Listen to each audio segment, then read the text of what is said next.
కామారెడ్డి జిల్లా పట్టణంలోని ఇంద్రనగర్ కాలనీలో నివాసం ఉంటున్న కీర్తిశేషులు సిద్ధరాములు, సుభద్ర 7 కుమార్తెలు. చివరి కుమార్తె ఆటో నడుపుతూ జీవనం కొనసాగిస్తున్న సిద్ధేశ్వరి గోపాల్పేట్ వాస్తవ్యులు సంతోష్ కుమార్తో పెళ్లి నిశ్చయం కాగా, నిరుపేదలైన సిద్ధేశ్వరి కామారెడ్డిలో గల పలువురి నాయకులకు కలిసి పత్రిక ఇచ్చింది.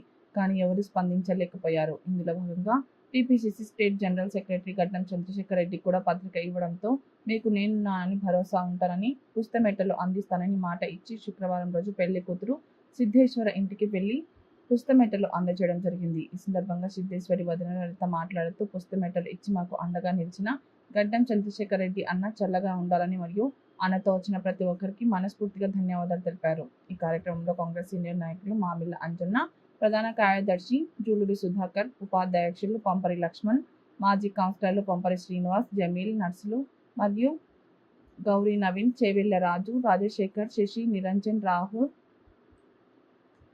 मोहर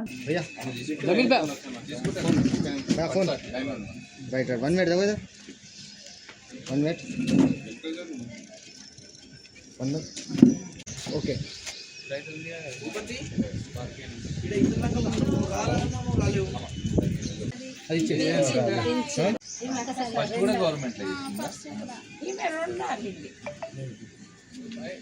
సరే ఇప్పుడు ఏంది చెప్పు నువ్వు. ఇప్పుడు ఇదేమన్నా కరెక్ట్ చేయించే విషయం అడుగుతున్నావా? ఎన్నో క్లాస్